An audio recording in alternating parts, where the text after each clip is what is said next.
Hello and good afternoon, everyone. Welcome to this, our 10th anniversary webinar, where we'll talk a little bit about and share some tips on acing your next interview. My name is Lansdale Farquharson, and I look forward to a very interesting discussion and sharing with you this afternoon. I hope everyone is hearing me clearly. Okay, so as I say my welcome, let me now turn to telling you a little bit about CEAC outsourcing. But before I do that, let me talk about the objectives of this presentation. So essentially, we want to share a little bit about SEAC outsourcing. You will hear a few words about me, and then I will get into the real meat of the matter, the tips and the techniques and the experiences I have regarding interviews and how you can make yourself more attractive to the prospective employer. And then, of course, we'll close off with taking a few questions, and hopefully I'll be able to provide you with reasonable answers. All right, so CEAC Outsourcing, we're a 10-year-old company, started to offer HR recruiting services and business support services. Essentially, we do staffing, recruiting, essentially just matching employers with job seekers. After that, we do the payroll management, we do employee benefits management, we do statutory filings, and then our major other major arm is we do psychometric testing. So psychometric testing is essentially trying to do an assessment of the individual to make sure we understand what the individual is about and see whether or not that individual matches the position that they're applying for. Over our 10 years, we have had done work for quite a bit of companies. Here are just a few of them. Some of them I'm sure you would recognize as local companies, and there are one or two overseas companies listed there as well. And of course, as I said, these are just a few of the companies we have served over a 10-year life. So, Lansdale Farquharson, who am I? Been involved in human resource management and business support for 10 years or so. Prior to that, I spent most of my career in telecommunications, information technology, and management. And there was a point in my life when I considered myself a union man. So I did quite a bit of industrial relations as well. A bit regimental. Those who know me know my first love. But I won't get into that long story. What the key word there is regimental.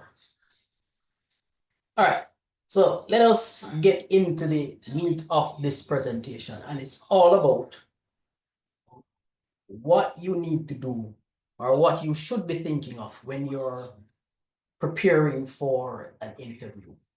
And as the heading of this slide says, it's preparation, it's research. Some of this would start at the point where you would have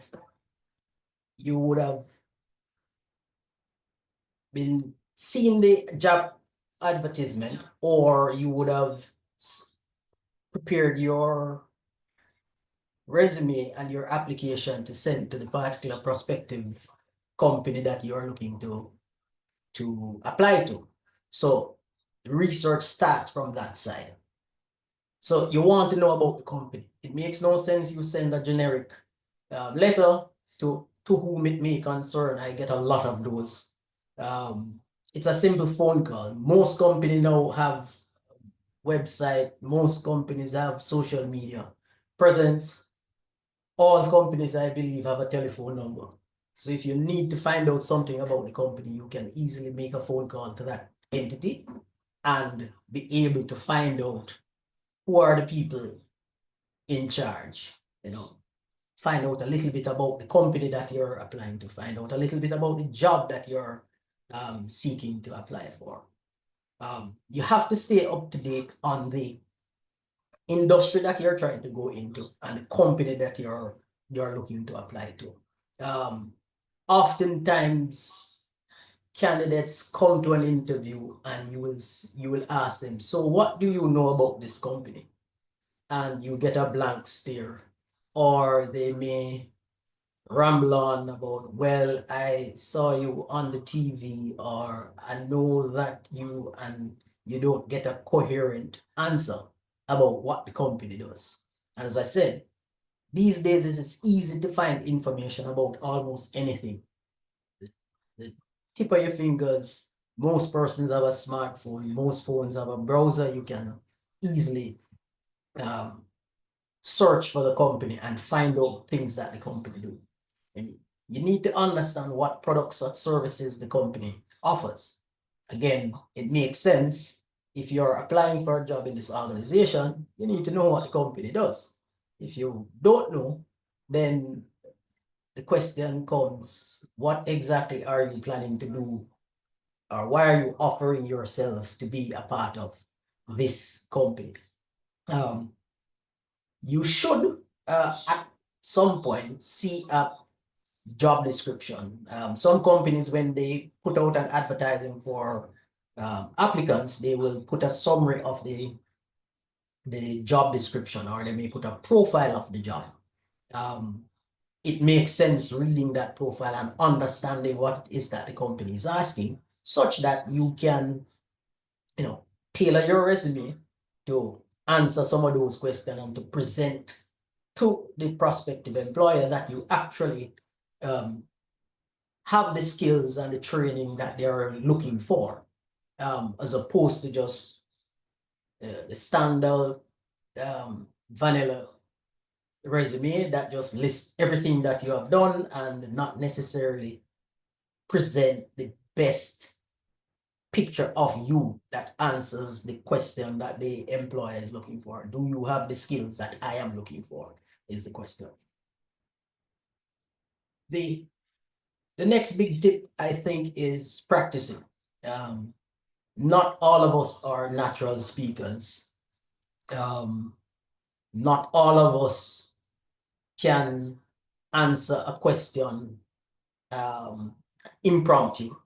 So sometimes we have to give ourselves a chance to sit, think about the question, and then have a coherent and clear answer. So practice is important. How do you practice? You may have a friend, you may have a mentor, you may have seniors who you can ask, or you can just sit in front of the mirror, ask yourself a question and provide an answer. No, it's not that you're going crazy. Yeah, somebody seeing it might think you're going crazy, but it's a good thing to do, to practice.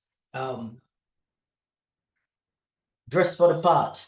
It is important that the job you're seeking, you present an image that says, I match and I fit with this organization. Now, different organizations have different dress codes. So the question in your research you need to answer is, what is the style of this organization?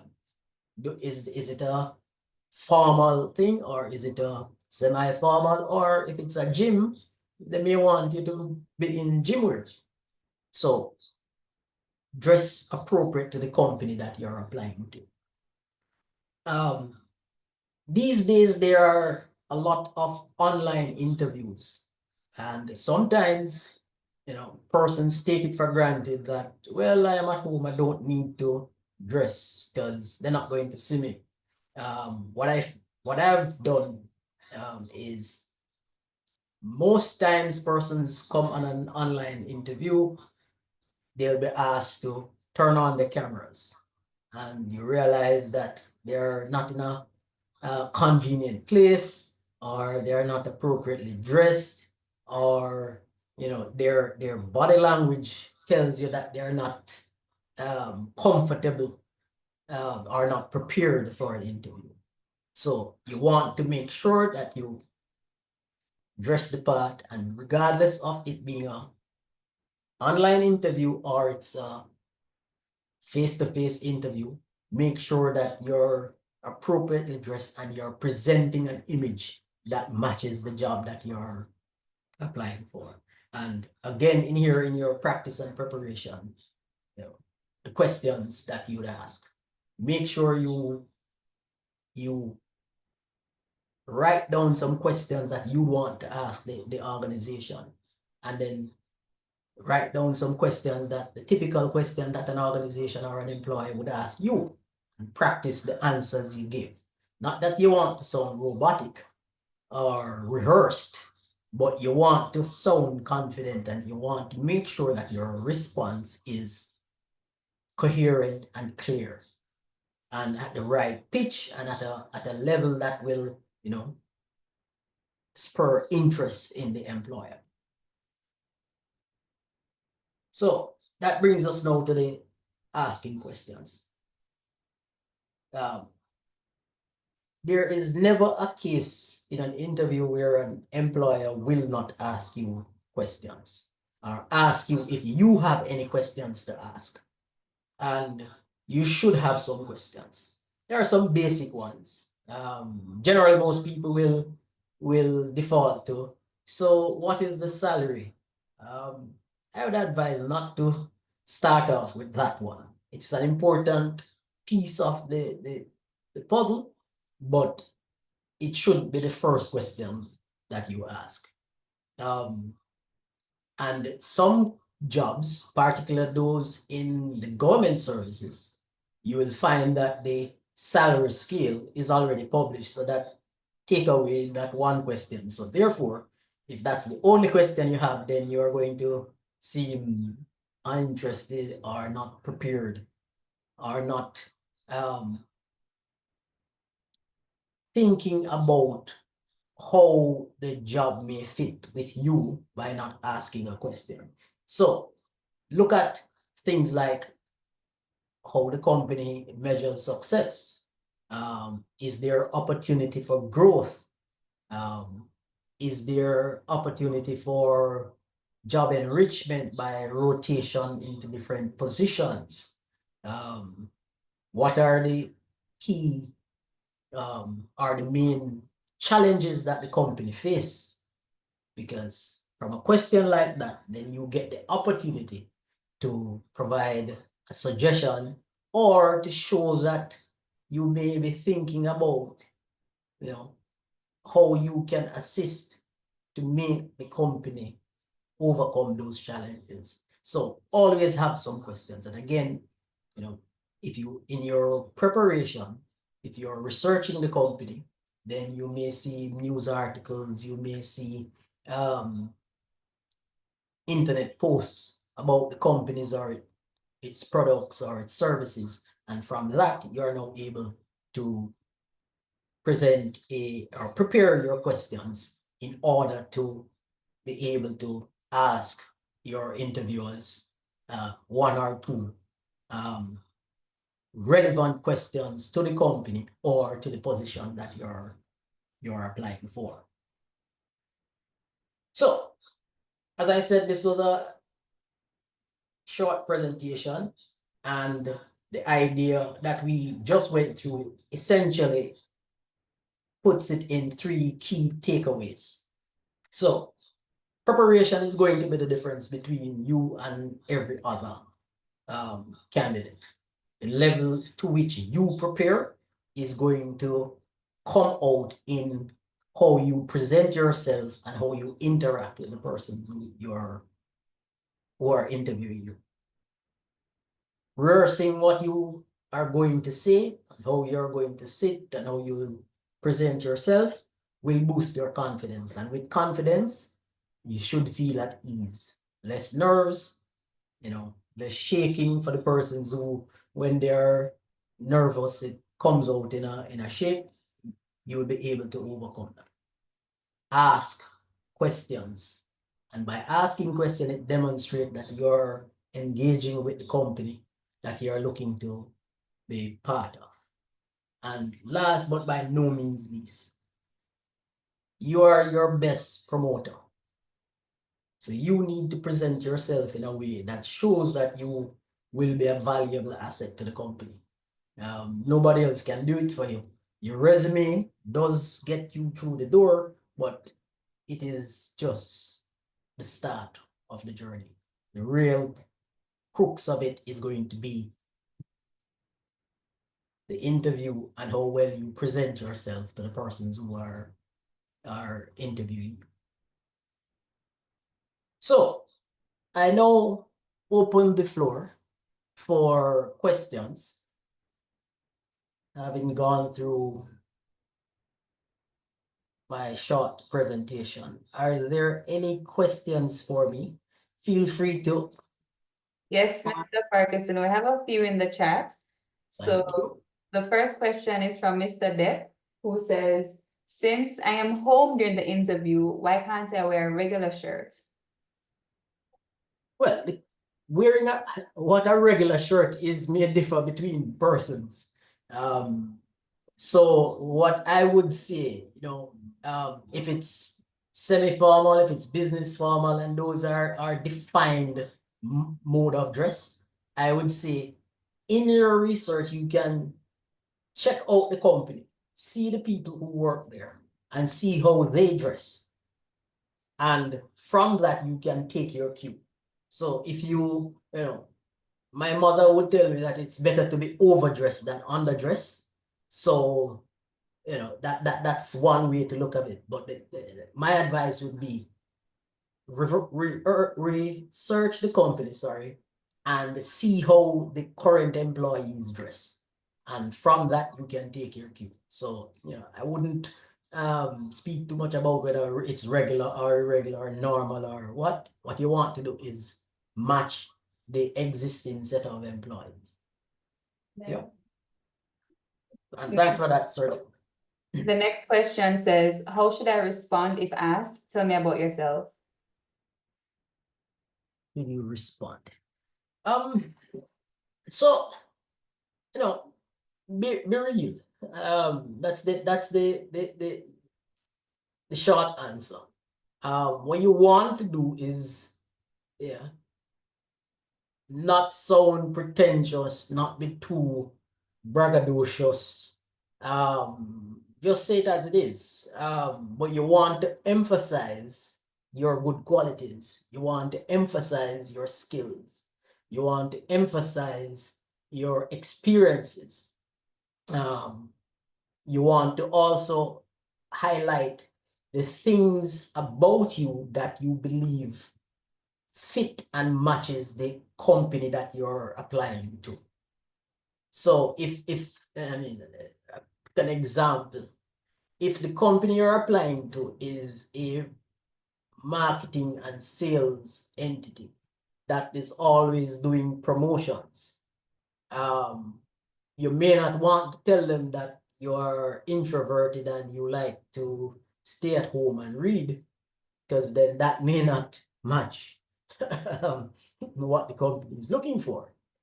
You may want to say, you may want to phrase it in a way that shows that the skills that you have will benefit, and the way you are, your traits will benefit the organization. So, it differs company to company, but that the idea is you're trying to promote yourself and you're trying to show the organization that you are the right person for the job that they're advertising for or interviewing for, and the skills and the experiences that you have matches the skills and experiences and the traits that the company is looking for. Thanks for that one. Okay, another question goes, what's wrong with wanting to know the salary only? In this economy, we need to know how much we're getting paid, dot, dot, dot. Again, there is nothing wrong with wanting to know how much you're going to get paid. The put off is if that is the only question you have, and that is the first, or that is the first question you ask. It goes without saying that every job comes with a salary. So clearly there is going to be a pay. The question is how much it is. Invariably though, companies generally never give a straight answer to that question. It is usually a range, and the range is so wide sometimes you wonder. Or two, it is an answer, a response that says, we will generally give you that information after we have made our selection or our decision. So you still don't get an answer. So you can ask the question, but you must, the thing is you may not get an answer, or the answer you get gives such a wide thing, it really doesn't help you where you go. So I think the major part of it is, if you want to know about emoluments, or you want to know, apart from salary, are there other benefits that are provided? And then you can gauge from that, because those things are also good. One fellow told me once that if he got a car, fully maintained car, got a house with fully maintained house and health insurance, then he doesn't need a high salary. And I wondered why he said it that way. But then when you look at it and look at the value of those things, it's really a significant part of daily living. So for that person, that is what he wanted. So again, it's not a bad thing to ask. It's just, it should not be the first thing that you lead off with your questions. Thanks. Okay, great. Then we have, what types of questions would show the interviewer that you're really interested in the position? So it starts off with something like, what are the key success criteria for this position? What are the main skill sets that you would want that would make the person performing this job able to successfully achieve the objectives? So it's questions like that. Or it's a question of, I mentioned it earlier, what are the main challenges the company currently face? Is one. Who are the company's major competitors? So that shows a connection with the organization. That shows that you're looking beyond just the immediate position and your salary for that particular job. It's showing connection, it's showing engagement, it's showing that you are looking deeper into how you can help the organization to be better or to be successful. So those are some of the questions that come to mind.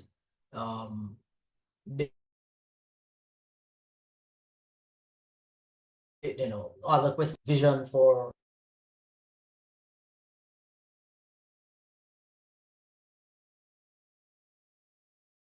the next seas, or elsewhere in the country, for argument's sake. So things like that, showing that you're thinking about not just today, but the future. Other? Yes, we have a couple more. Would you suggest candidates email interviewers after an interview? Yes, I mean, classic interviewee tip says, you should do a follow-up to say thanks for the interview, and to inquire if there are any questions that may exist that you may not have gotten an answer for or would want some more clarity on, feel free to reach out to me for answers, things like that. So you want to keep you in their mind. Sometimes just being present is good enough. You don't want them to forget about you, which is what this is all about. Remember, for most positions that are advertised, the average, in my experience, the average number of application is somewhere between 15 and 20. Which means you are competing against 14 or 19 other persons. So you want something that makes you be memorable to the potential employer. So following up with an email or a phone call is not a bad thing. Try not to be too pushy. Don't call every 2 days. It might not go down well with some, but you certainly want to do a follow-up and say, hey, just checking in, just wanting to make sure that all questions have been answered. Kind of thing. Yep. Another salary question goes, when you get asked, what is your expected salary? How do you know what type of range to give? So how you know what type of range? Excellent question. And that comes back to my first point, research and preparing. Because if you research the company, sometimes you'll be able to find out what their salary range is. If it's a government job, the salary range for every government job in Jamaica, at least, is publicly available. So you'll be able to tell what's the range. For private sector job, it's not so easy because we are a little bit cagey about sharing that sort of information. But again, a little research will tell you. And a good indicator in Jamaica's case is the salary scale for public sector employees. Usually they are somewhere around about 80% of what the private sector pays. Of course, most private sector is a little above or significantly above in some cases what government pays to government workers. So that is where you would, that is a guide for you. Other than that, I would say it is based on what you think your work is. Everybody has different needs and have different lifestyles, and therefore, you're best guided by what your need is. And I'll be straight with you to say, listen, if where your mind is as far as a salary or a compensation package is concerned is not where your potential employer is, then you may want to think twice about accepting it. And I say that because far too often people will settle for something that they hear, and then within weeks or months, they are totally disheveled and feeling dejected because they don't feel they are being paid their worth. And it just leads to a downhill spiral. So I would say if you do your research, if you within yourself know what you're looking for, then you state what it is, or you use what the convention, as I said, whether it's the government scale plus a factor, and that is the range that you give. And you see what the employer says. Yep. Next one, if any. Yes, the final question, you just answered part of this, but then there's a part two. So the first part, which you just answered, asked about the recommended website for salary scale. You just mentioned GOJ, but then it says, how accurate would you say psychometric tests are? So how accurate? It depends. It's a science, but then it is not infallible. it depends on how people answer the question and their perspective sometimes. It does give a good indication of what persons are like, because it is now comparing. The good thing about the one that we use in our organization is that we are comparing thousands, hundreds of thousands in some cases, of applicants who have answered the questions. And we are able to now do a comparison and see, what's the norm in terms of answers and in terms of specific job functions. So they're pretty close, but they're not a silver bullet. They're not the end all be all to getting the character trait of an individual. So it is just one of the tools that we use in our case. It gives us an indication, and then what it really does for us is that it allows us to ask certain questions of the applicant. So for argument's sake, there may be a point that speaks to an individual being introverted. And when you ask the question, so the test says you are an introvert. Do you believe that is an accurate representation of you? And the person may tell you, say no. You say, okay, why? Why would you say that? And they would give example of things they do and how they behave that they are not introverted. So, it is a guide, and it allows us to ask more probing question of candidates. And that's how we use it. We don't take it as the end all of an individual. And that was the final question. All right, any other? No? All right, so since there are no others, thank you so very much for all those questions. 1 second, one more just popped in. Regarding the question, how would you recommend answering the prompt to tell me about yourself? Can I say statements like I'm adventurous, outgoing? Adventurous, outgoing.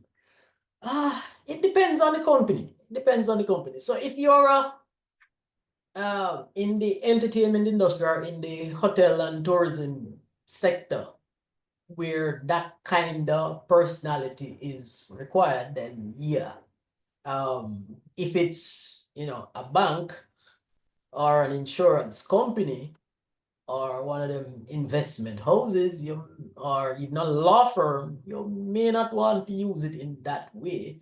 You may want to say, like I like keeping up with current affairs, and I like meeting new people, for argument's sake. So it depends on the job, and you can describe the same trait using different words that is more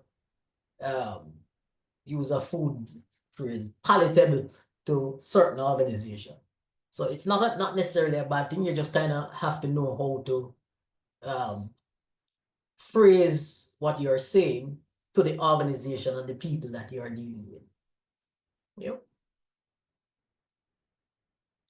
Just got 2 more. How does the recruitment process work for SEAC? Is it How something? does it? Sorry, say that again? How does the recruitment process work for SEAC? Is it something you sign up for? All right, so we always invite persons to send us their resumes and applications. We may have jobs listed on our website.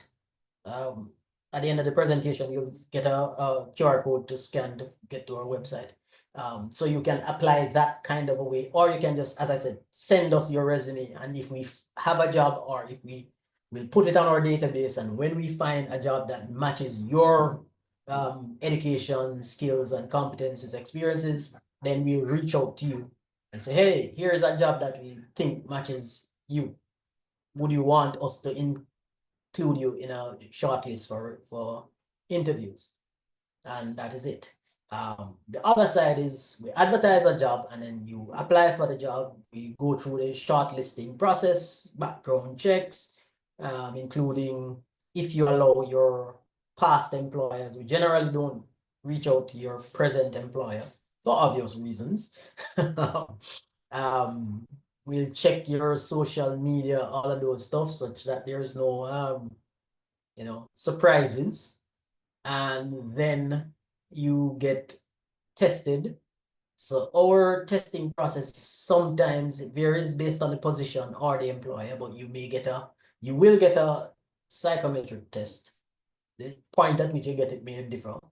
And then you will get a practical test. Now, I can see the faces getting all wrinkly when I say practical test.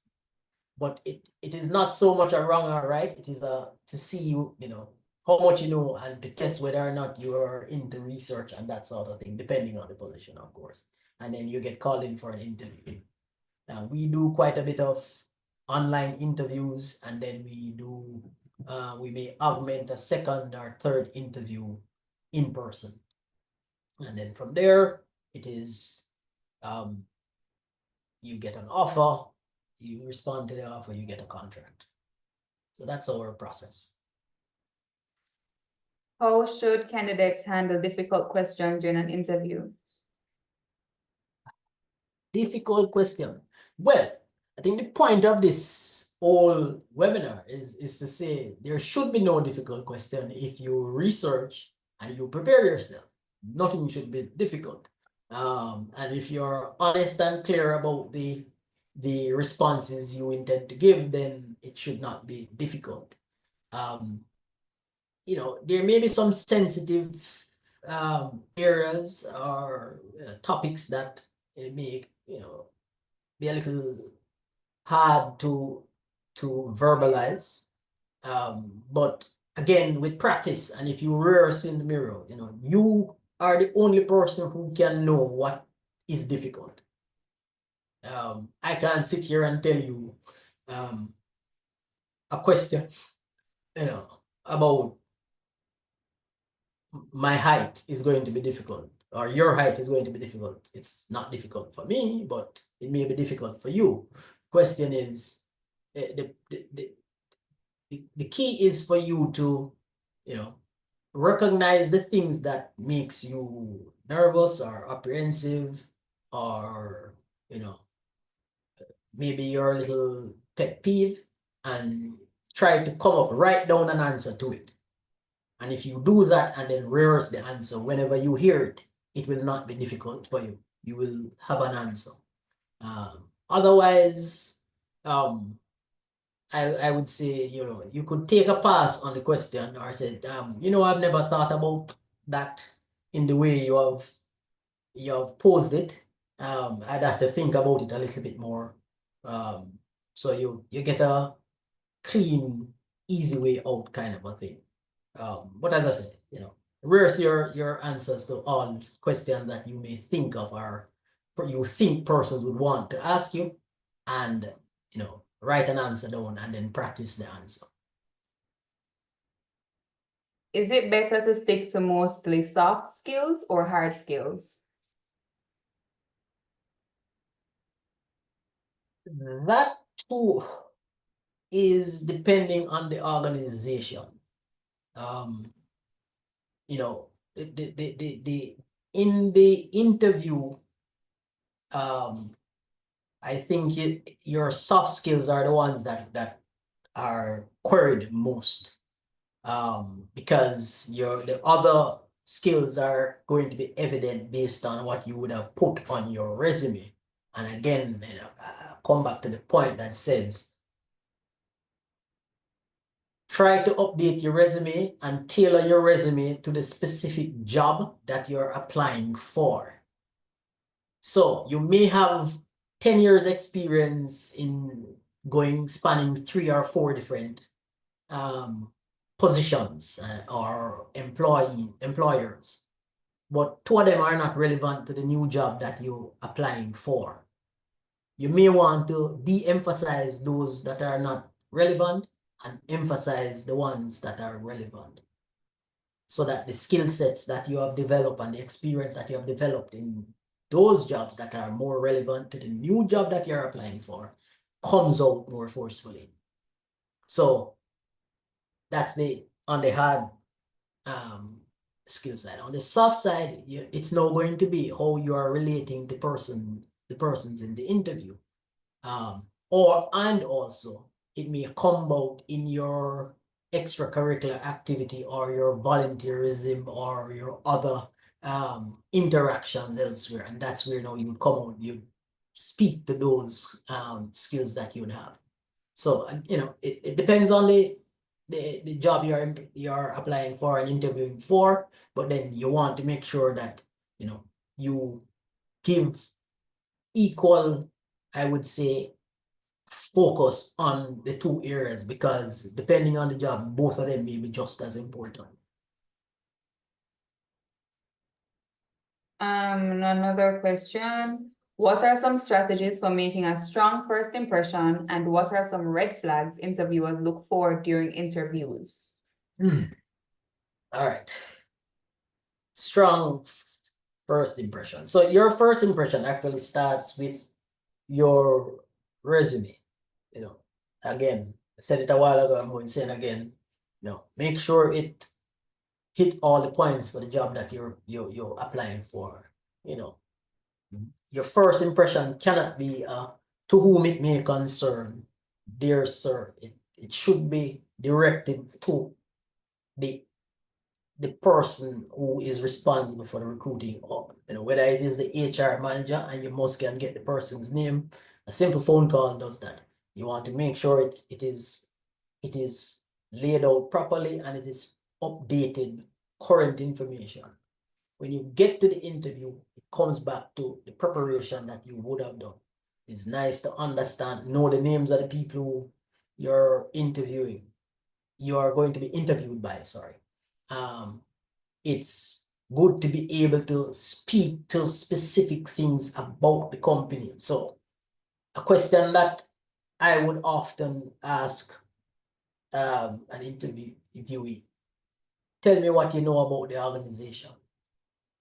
And that question tells me whether or not the person did any research, whether or not they understood what they read, whether or not they went into a little more detail than the job advertising that they saw, whether it was on Facebook or Instagram or wherever it is that we advertise. So your first impression is going to be how much you know. Then it goes to how well you connect to the issues and the requirements of the job and the company. So back to the question about how does the company measure success? What are the key challenges for the company? What are the most important skill set that the applicant for this job should possess?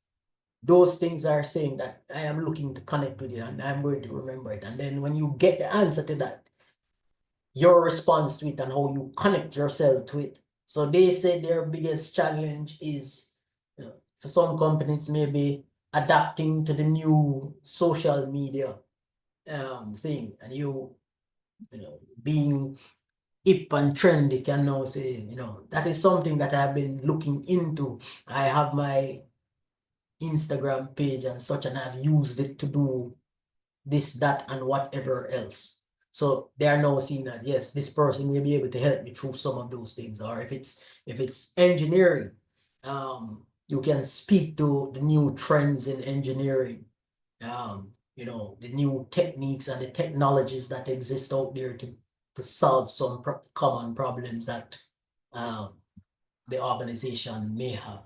So your first impression comes from how much you can show the organization that you present and you provide answers to questions or skill set to solve problems that the organization may have. And that's going to be the difference between you just being somebody who's coming to learn and earn, as opposed to somebody who is going to contribute and participate in the success of the organization. Yep.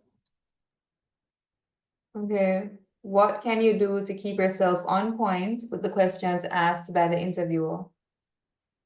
So the first thing is to listen and understand it carefully. don't be afraid to say, so let me be certain I understand what you have asked. You rephrase the question. Make sure you understand it. If they agree, then you pause and give yourself a little time to make sure you structure your response and make your response clear. So the first thing is make sure you understand the question that has been asked. Don't assume by the first or second word you know what the answer is, or that you understand the question fully. It's not, nothing is wrong with asking for clarification or rephrasing the question to make sure that you get it clear in your head, and then you pause to provide a response. Yep. Yeah, so the final question that I'm seeing in the chat asks, what company would you recommend for reviewing and editing resumes to match job descriptions, and does SEAC offer the service? I can't say I know any company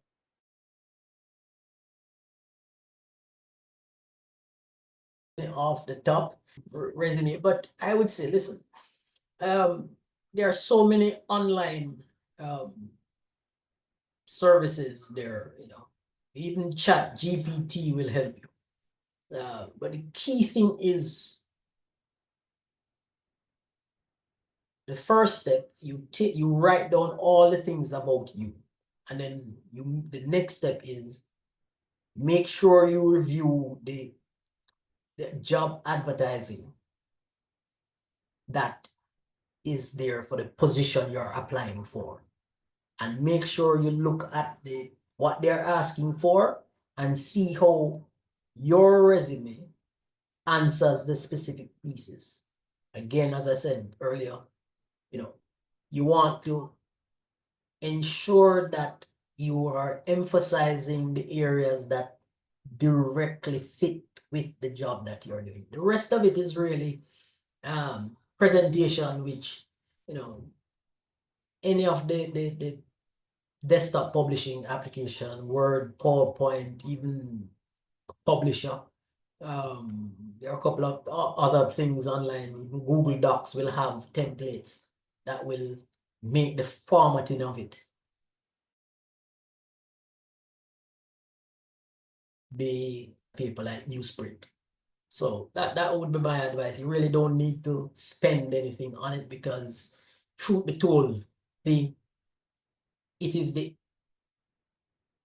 information on the page that is being looked at. It's not so much the format of it, at least in my opinion, in my when I look at it, resumes, and I want to see the jobs that you listed.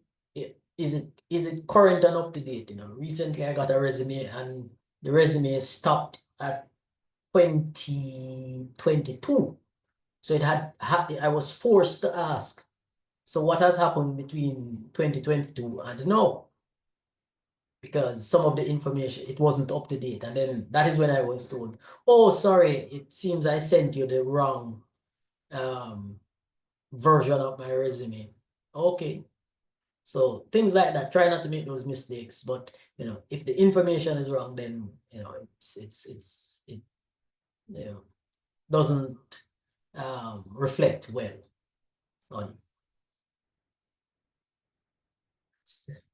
Last one, or there is a last one? All right, I think this has to be our last one. And it asks about tips to get through the applicant tracking system. Yes. Applicant what? Tracking system. Well, I mean, there is no getting around it. At least in our view, in my view, when we put out an ad for applications, it's who applies comes in, or it is who we had on our database before that gets thing, and it's a matter of whether or not you match, or close you match the job that you are advertising for. So there is no getting around it. Your best bet is on the side of ensuring that you are constantly learning, constantly improving yourself, constantly getting new skills, and so when you updating your resume as best as possible. I mean, nothing wrong so in a company like ours who have resumes on file. What we have last year, if you have done something, nothing wrong with sending it to us again. We will just look at the thing, discard the old one and put the new one in. So we have the most up-to-date information. So I think you can't get out of the system. You're in a line, and it is what it is. It's just a matter of whether or not you match the job that is being interviewed for at this time. And if you do, then you will be in it. On the other side of it, I would say that there are a lot of competition in some jobs, so you stand less chance of getting through because there are just so many more applicants. But then, again, my other point is, if your resume reflects all of it, then we would be good. All right. So was that the last, or we had given until 3 o'clock? Last question. How do you answer when you worked for a year at a previous job, then skipped a whole 5 years of not working? Like, how do you answer that gap? Well, I would hope that what was done in the 5 years would have been something that can be spoken about. So how you answer it is say what it is, and hopefully it is something good. If it's nothing good, then your answer would have to be, well, I was searching. I'm not making light of it, but there's really no good answer for that if there is really nothing. And but again, the critical thing for me is that you want to be honest about what you say, because in this life, very little things can be secret for too long.